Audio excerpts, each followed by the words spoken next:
मी प्रियंका. शंखनाद न्यूज चॅनलच्या मराठी बातमीपत्रात आपलं स्वागत आहे.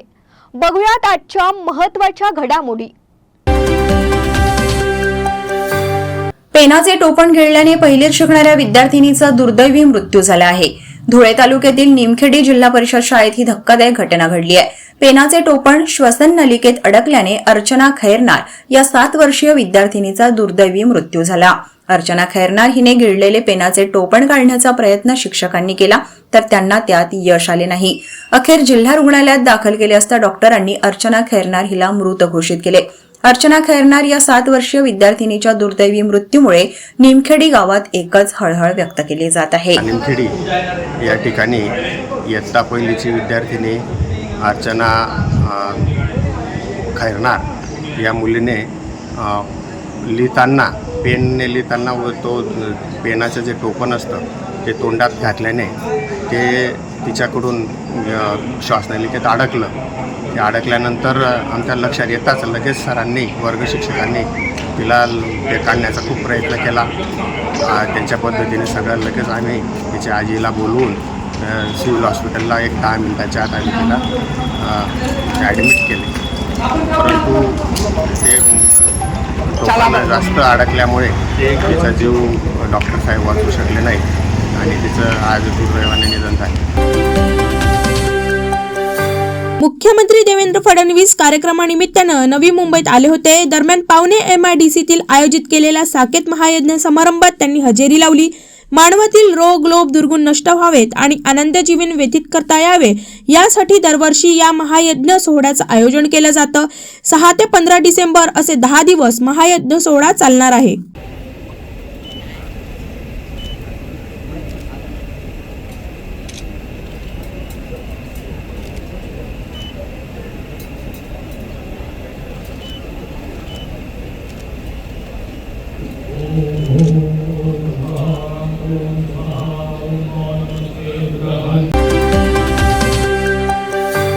जयगड येथील जिंदाल कंपनीमध्ये वायुगळती झाली. यामुळे शालेय विद्यार्थ्यांना श्वसनाचा आणि उलट्यांचा त्रास झाला.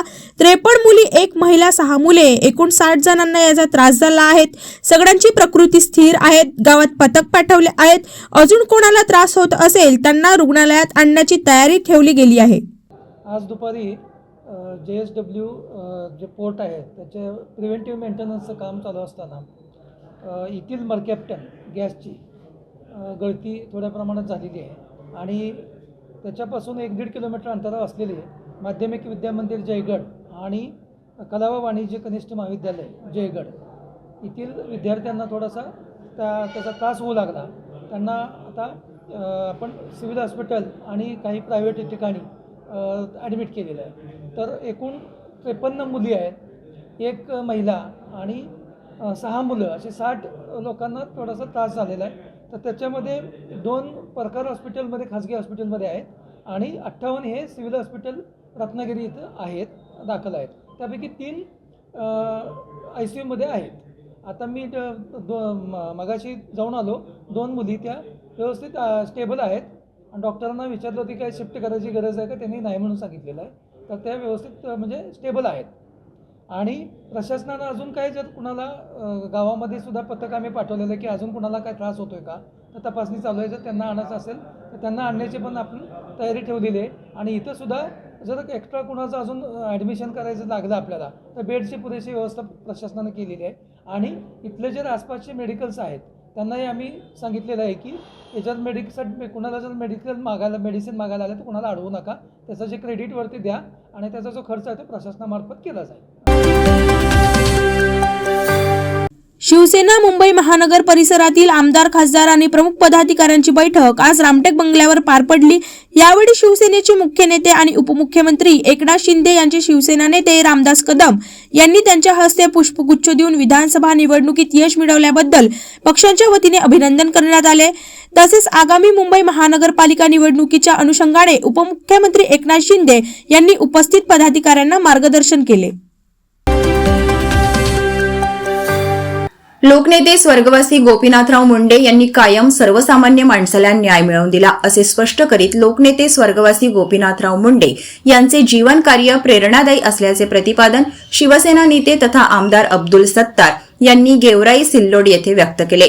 गेवराई सेमी येथे लोकनेते स्वर्गवासी गोपीनाथराव मुंडे यांच्या पूर्णकृती पुतळ्याचे अनावरण आमदार अब्दुल सत्तार यांच्या हस्ते संपन्न झाले. यावेळी ते बोलत होते. पुढे बोलत असताना आमदार अब्दुल सत्तार यांनी गोपीनाथराव मुंडे यांच्या जीवन कार्यावर प्रकाश टाकत जुन्या आठवणींना उजाळा दिला. माझ्या राजकीय जीवनात गोपीनाथराव मुंडे यांनी केलेली मदत अविस्मरणीय असल्याची भावना देखील मंत्री अब्दुल सत्तार यांनी व्यक्त केली. गिरणा पंपिंग परिसरात पाईपलाईन चोरी प्रकरणात माजी विरोधी पक्षनेता सुनील महाजन यांचे नाव समोर आले आहे. तसेच मनपात 2 दिवसांपूर्वी लाच घेणाऱ्या एका अधिकाऱ्याला देखील अटक केली आहे. त्यांच्या सांगण्यानुसार आयुक्त यांना देखील पैसे द्यावे लागते, त्यामुळे त्यांची देखील चौकशी करण्यात आली. त्यामुळे जळगावला महानगरपालिकेच्या सर्व विभागांमध्ये चौकशी केली असता मोठ्या प्रमाणावर भ्रष्टाचार आणि घोळ समोर येईल. महापालिकेतील सर्व विभागांची कसून चौकशी करण्यात यावी अशी मागणी माजी मंत्री आमदार एकनाथ खडसे यांनी केली आहे. महानगरपालिका म्हणजे भ्रष्टाचाराचा कुरण आहे. खालचा जो प्रकार घडलेला होता अँटी करप्शनच्या माध्यमातून नगरविकास विभागाच्या काही अधिकाऱ्यांना अटक केली किंवा काही अधिकाऱ्यांची चौकशी केली. हे हिमनगाचं एक टोक आहे. जर महानगरपालिकेची चौकशी करायला गेलो आपण तर महानगरपालिकेच्या सगळ्या विभागांमध्ये इतका मोठ्या प्रमाणावर गैरव्यवहार आहे, भ्रष्टाचार आहे आणि जनता त्यामुळे त्रस्त झालेली आहे. परंतु सहसा कोणी धाडस करत नव्हतं अँटी करप्शनकडे जाण्याचं. काही व्यक्तींनी ते धाडस केलं आणि त्यामुळे अँटी करप्शनच्या माध्यमातून काही अधिकाऱ्यांना आता पकडण्यात आलेलं आहे. शरद पवारांना शुभेच्छा देण्यासाठी जयंत पाटील जे आहेत ते अजून पण पोहोचलेले आहेत. त्याच्यामुळे एक वेगवेगळ्या चर्चा ज्या आहेत त्या राहिलं नाही, सुरू आहेत. कारण गेल्या हे राहिलं अर्धवट. त्यामुळे महानगरपालिकेच्या सर्व कारभाराची चौकशी केली पाहिजे अशी माझी मागणी आहे. महानगरपालिकेमध्ये प्रशासकीय खंडामध्ये अधिक भ्रष्टाचार झाला. आपल्याला असं वाटलं की त्या ठिकाणी लोकप्रतिनिधी असताना गैरव्यवहार होतो आहे, पण त्यापेक्षा कितीतरी पटीने या ठिकाणी घनकचरा प्रकल्प असेल, पाणी पुरवठ्याच्या योजनांच्या संदर्भामध्ये असतील, याची जर चौकशी करायला लागलो तर कोट्यवधी रुपयाचा गैरव्यवहार आपल्याला उघडकीस येईल. म्हणून माझी मागणी आहे की या महानगरपालिकेची उच्चस्तरीय चौकशी करावी आणि यामध्ये जे कोणी दोषी असतील त्यांच्यावर कारवाई करावी.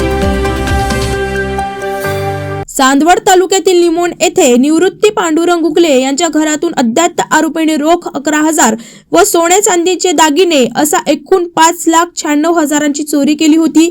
चांदवड पोलिसांनी सदर घटनेच्या शिताफीने तपास करून संशयितास मुद्देमालासह ताब्यात घेतले आहे. याबाबत अपर पोलीस अधीक्षक निकेत भारती यांनी चांदवड पोलीस स्टेशनचे पोलीस निरीक्षक कैलास वाघ व पोलीस कर्मचाऱ्यांनी तपास यंत्रणा राबविल्याबद्दल त्यांचे अभिनंदन व कौतुक केले. सदर गुन्ह्यातील गेलेल्या मुद्देमालापैकी म्हणजेच 6,01,000 रुपयाचा एकूण मुद्देमाल गेला होता. त्यातील 5,000 रुपये रकमेचा एक मोबाईल वगळता 5,96,000 एवढ्या रकमेचा ऑलमोस्ट सगळं मुद्देमाल रिकवर करण्यात आलेला आहे. याच्यामधील निष्पन्न झालेला आरोपी हा त्याच गावातील रहिवासी आहे. त्याला पोलिसांनी आता ताब्यात घेतलेला आहे आणि त्याच्याकडून हे जप्ती पंचनामाद्वारे नियमानुसार सदर मुद्देमाल प्राप्त करण्यात आला आहे.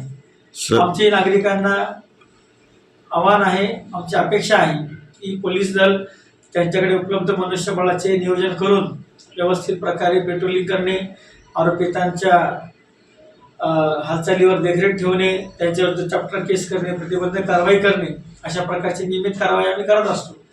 परंतु नागरिकांनी सुद्धा आपल्या गाव परिसरामध्ये, आपल्या कॉलनीमध्ये CCTVचं इन्स्टॉलेशन करणे आणि छोट्या मोठ्या गोष्टी ज्याच्यामध्ये सतर्कता बाळगणे आवश्यक आहे. आपण जर आपलं घर काही दिवसासाठी बंद करून जाणार असू तर आपण पोलीस स्टेशनला कळवलं पाहिजे, आपल्या शेजाऱ्यांना कळवलं पाहिजे आणि घरामध्ये काही मुद्देमाल, सोने नाणे दागिने असतील तर ते नातेवाईकाकडे इतर विश्वासू ठिकाणी ठेवले पाहिजे. परभणीतील घटनेच्या निषेधार्थ शुक्रवारी जालन्यात आंबेडकरी संघटनांकडून धरणे आणि रस्ता रोको आंदोलन करण्यात आले. शहरातील अंबड चौफुली येथे हा आंदोलन करण्यात येणार आहेत. काल शासकीय विश्रामगृह येथे आंबेडकरी संघटनाचे पदाधिकारी आणि कार्यकर्त्यांची बैठक झाली. या बैठकीला मोठ्या संख्येने कार्यकर्ते देखील उपस्थित होते. विटंबना करणाऱ्या व्यक्तीने मुद्दाम आणि जाणीवपूर्वक हा प्रकार केला आहे. दरम्यान या घटनेचा निषेध नोंदविण्यासाठी परभणीत आंबेडकरी संघटनांनी मोर्चा काढला। या मोर्चातील दलित आंदोलकांवर पोलिसांनी लाठीचार्ज केला। त्या घटनेचा देखील निषेध यावेळी नोंदविण्यात येणार आहेत, अशी प्रतिक्रिया आंबेडकरी संघटनेच्या पदाधिकाऱ्यांनी दिली आहे। संयमतेने लोकांनी मोर्चा काढला। त्या मोर्चावर पोलिसांनी लाठीचार्ज केला।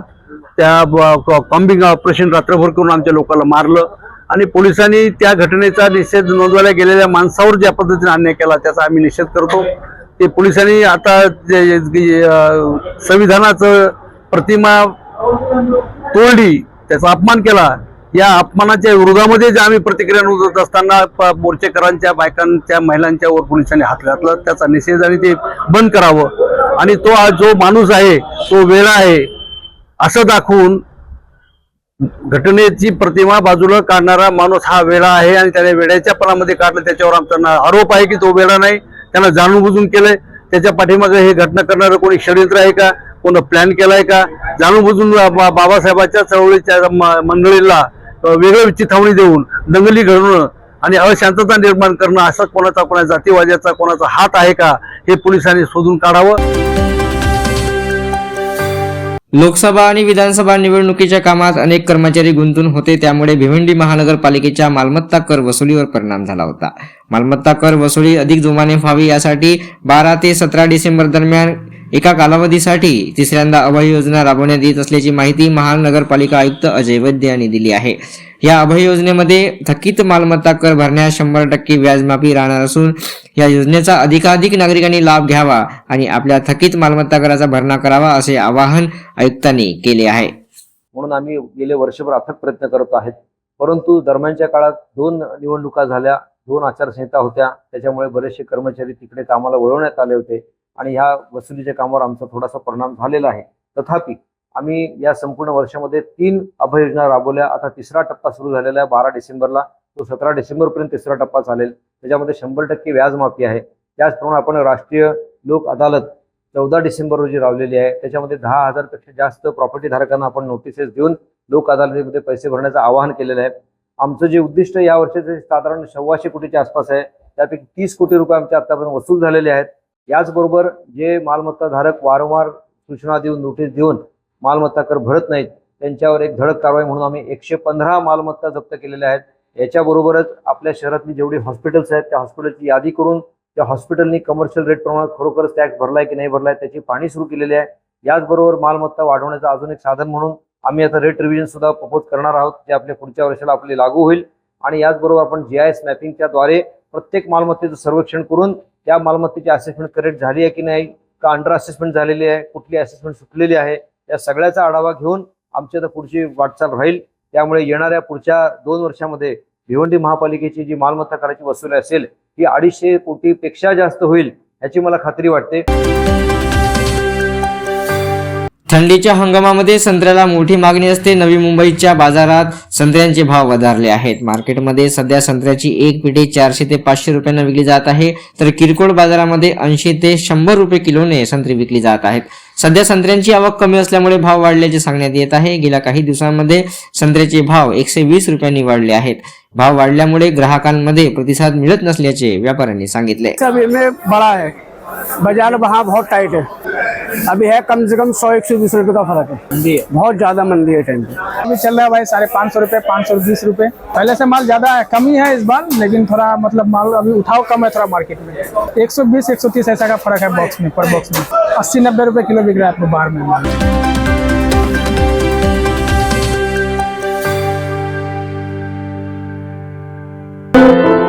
क्या हुआ बहू? माँ, पाइल्स की बहुत तकलीफ हो रही है, तो तुम गुदरोग सर्जन के पास क्यों नहीं गई? देखो, जैसे हार्ट के लिए हार्ट स्पेशलिस्ट, ब्रेन के लिए ब्रेन स्पेशलिस्ट, तो पाइल्स के लिए पाइल्स स्पेशलिस्ट क्यों नहीं? स्त्री हो या पुरुष, टॉयलेट में तकलीफ केवल पाइल्स ही नहीं और भी कई प्रकार के गुदरोग तथा कैंसर भी हो सकता है, इसीलिए इसकी प्रत्यक्ष जांच जरूरी है। ठीक है माँ, पर जांच के लिए हम जाएंगे कहाँ? वही काड़े आयुर्वेदिक पाइल्स हॉस्पिटल में। लेकिन माँ, प्रेगनेंसी में पाइल्स की दवाइयाँ प्रेगनेंसी में आयुर्वेदिक दवाइयाँ सुरक्षित होती है। जनहित में जारी काले आयुर्वेदिक पाइल्स हॉस्पिटल, औषधि चिकित्सा तथा सर्जरी ट्रीटमेंट उपलब्ध। हमारा पता उमरेड रोड, दिघौरी बस स्टॉप के पास, नागपुर। अधिक जानकारी के लिए वेबसाइट पर जाएं kalepileshhospital.com।